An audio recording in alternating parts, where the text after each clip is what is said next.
اور یہ اشارہ ہے بخاری کی اس حدیث کی طرف کہ نبی اکرم صلی اللہ علیہ وآلہ وسلم فرماتے ہیں کہ اگر کوئی کسی سے دھوکہ کرتا ہے اور دھوکہ کرتے ہوئے دودھ ایک دن کا جانوروں کے تھنوں میں روک لیتا ہے، اگلے دن وہ اس کو فروخت کرتا ہے جانور کو، چونکہ اگلے دن 2 دنوں کا دودھ ہو جائے گا، وہ دودھ زیادہ ہوگا، اس مقدار کو دیکھ کر اس کی قیمت زیادہ لگائی جائے گی، لیکن اس سے اگلے دن دودھ پھر اسی حساب سے آئے گا کہ وہ ایک دن کا دودھ ہوگا، دودھ میں کمی ہو جائے گی۔ اللہ کے نبی نے فرمایا اگر ایسا دھوکہ کسی سے کیا جائے تو خریدار جانور خریدنے والا اس کو 1 سا کھجوروں کا دے دے اور اس کا جانور واپس کر دے۔ اب وہ اس حدیث کو عقل سے سوچتے ہیں، کہا دودھ کی قیمت معلوم نہیں کھجور کے برابر ہے یا کم ہے یا زیادہ ہے، لہذا چونکہ یہ عقل کے خلاف ہے، ہو سکتا ہے کہ صحابی رسول کہتے ہیں وَلَمْ يُدْرِكْ مُرَادَ رسول اللہ صلی اللہ علیہ وسلم، ہو سکتا ہے کہ حضرت انس اور حضرت ابو ہریرہ جو غیر فقیہ تھے وہ اللہ کے نبی کی بات کو سمجھ نہ پائے ہوں، اللہ کے نبی کچھ کہہ رہے ہوں اور یہ کچھ بیان کر رہے ہوں، لہٰذا جو حدیث ان کی عقل کے خلاف آئے گی اس حدیث کو رد کر دیا جائے گا۔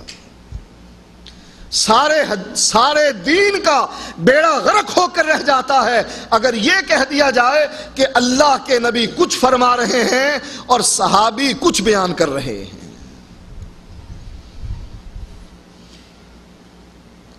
کچھ اسی قسم کی بات ابو العلا مودودی صاحب نے بھی بیان کی،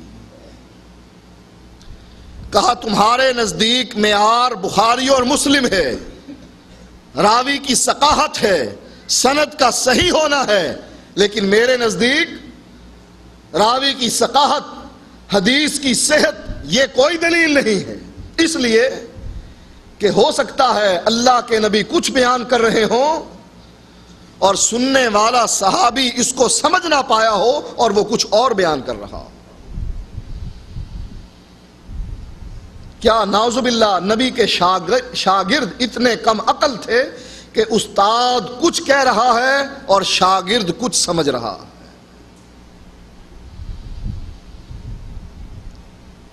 مودودی صاحب نے بھی حدیث کو عقل پر پرکھا۔ کسی نے سوال کیا یہ کانا دجال اس کے بارے میں آپ کا کیا خیال ہے، یہ کہیں مقید ہے کہ نہیں، کہیں قید کیا ہوا ہے کہ نہیں؟ کہا یہ ایک افسانہ ہے جو گھڑ لیا گیا ہے، کانا دجال کہیں بھی قید نہیں ہے، اس لیے کہ سائنس اتنی ترقی کر گئی ہے، اتنی ترقی کرنے کی وجہ سے لوگوں نے کائنات کا کونا کونا چھان مارا ہے، اگر کہیں کانا دجال زنجیروں میں جکڑا ہوا ہو تو وہ مل جائے، لیکن چونکہ ملا نہیں اس لیے نبی اکرم صلی اللہ علیہ وآلہ وسلم کی حدیث کو رد کر دیا جاتا۔ کہا افسانہ ہے، جھوٹ ہے، کانا دجال اس کا قید ہونا افسانہ ہے۔ اور صحابی رسول اللہ کے نبی فرماتے ہیں میں جو آج فجر کی نماز میں لیٹ آیا ہوں، نماز پر تھوڑی سی دیر سے پہنچا ہوں، اس کی وجہ یہ ہے کہ فلاں صحابی مسلمان ہو کر میرے پاس آیا اور اس نے مجھ کو اپنا واقعہ بتلایا کہ کس طریقے سے ان کی کشتی ایک جزیرے پر گئی اور وہاں جا کر اس صحابی نے اس دجال کو قید ہوئے زنجیروں میں جکڑے ہوئے دیکھا۔ اور اللہ کے نبی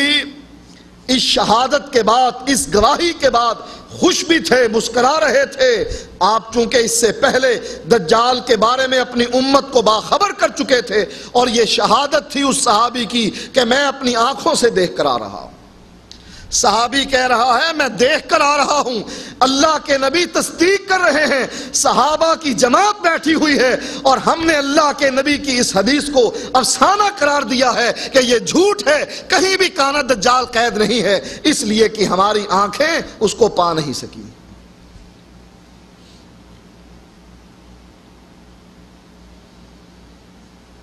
اسامہ بن لادن، اس کے پیچھے بہت سی حکومتیں ہیں، وہ موجود ہے، اس کو حکومتیں پا نہیں سکتی ہیں، مل نہیں رہا ہے، تو کیا کہا جائے گا؟ اسامہ افسانہ اور کہانی ہے، جھوٹ ہے، کوئی انسان نہیں ہے،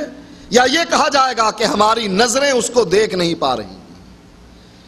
نبی کی حدیث پر ایمان ایسے لانا کہ چونکہ ہماری آنکھ دیکھ نہیں رہی ہے اس لیے ہم اس کو مانتے نہیں ہیں، یہ ایمان ابو جہل کا ایمان تھا جس نے حدیث رسول کو عقل پر تولا، اور ایمان ابی بکر یہ تھا کہ ابو جہل ابو بکر کے پاس آ کر پوچھتا ہے کیا تیری یہ عقل مانتی ہے یہ بات کہ کوئی شخص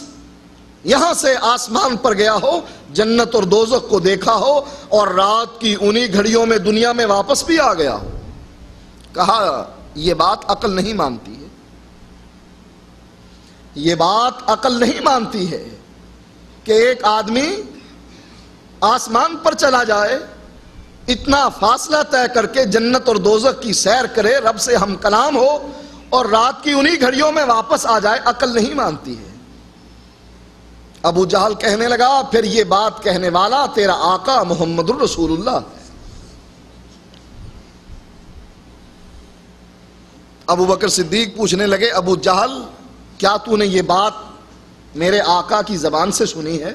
کہا ہاں ابھی سن کر ہی آ رہا ہوں۔ کہا ابو جہل پھر گواہ رہنا کہ اللہ کے نبی سچ فرما رہے ہیں، میرا ایمان ہے اس پر کہ جو بات اس کی زبان سے نکلتی ہے حق نکلتی ہے،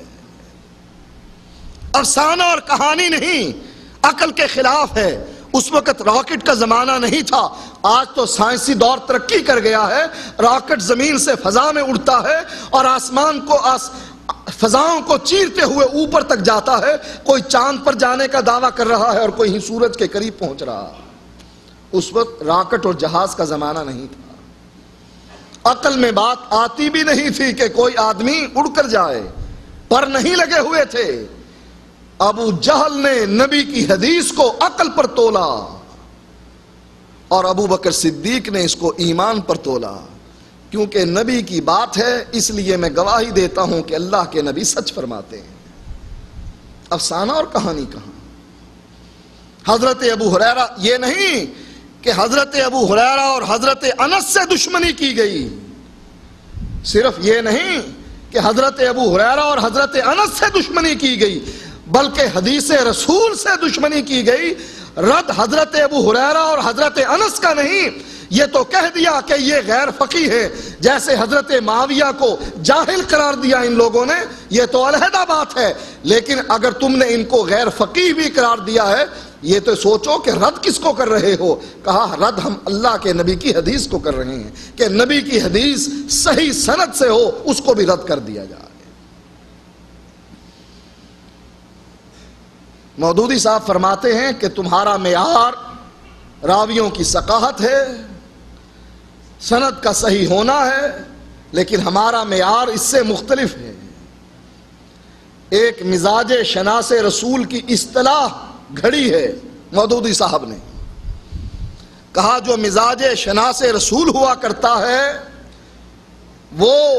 حدیث کو دیکھ کر پہچان لیتا ہے کہ یہ حدیث سند کے اعتبار سے کمزور ہے، لیکن